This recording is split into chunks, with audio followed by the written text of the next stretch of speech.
Hello বন্ধুরা, সবাই কেমন আছো? আশা করি সবাই অনেক অনেক ভালো আছো। বন্ধুরা, তোমাদের আজকে আমি তুলে ধরতে চলেছি যে একদম ধরতে গেলে এখন এই নবদ্বীপ চত্বরে রেকর্ড করা আম গাছ। কারণ এটাতে বন্ধুরা প্রচুর প্রচুর যত ডাল তত আম। তোমার সামনে দৃশ্যটাই তুলে ধরছি। বন্ধুরা, এখানে এসেছিলাম, আমার ভালো লাগলো তাই তোমার সামনে তুলে ধরলাম। ঠিক আছে, তোমরা দেখতে থাকো, পুরো দেখানোর চেষ্টা করবো। তোমাদের ওখানে কি এরকম ফলন এসেছে কোনো গাছে? তাহলে আমাকে একটু কমেন্ট সেকশনে কমেন্ট করবে। ঠিক আছে, আমি গিয়ে তোমাদের সামনে গিয়ে পুরো দৃশ্যটা তুলে ধরার চেষ্টা করছি। দেখতে পারবে, পুরোটা দেখার চেষ্টা করবে এবং আমি তোমাদের ভয়েসটা হয়তো নাও দিতে পারি, কিন্তু তোমরা দেখার চেষ্টা করো।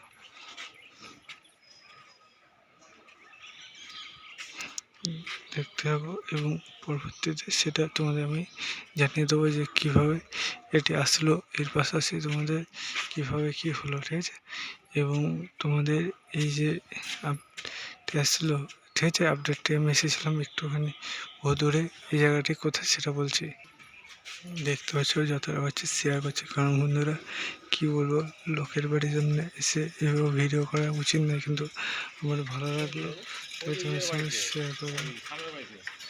দেখতে পাচ্ছ পুরোটা, দেখতে পাচ্ছ যতগুলো ডাল কতগুলো আম, দেখতে পাচ্ছ যেমনটা বলেছে তেমনটাই। দেখতে পাচ্ছ পুরো চত্বর কত সুন্দর আম গাছটা। এইরকম দেখা খুবই এইভাবে আরেকটা দেখেছি, সেরকম একটু ভেতরে এতটা পরিমাণ বেশি নাই। এটা দেখতে হচ্ছে প্রচুর পরিমাণে বেশি। দেখতে হচ্ছে পুরো ভরে গেছে।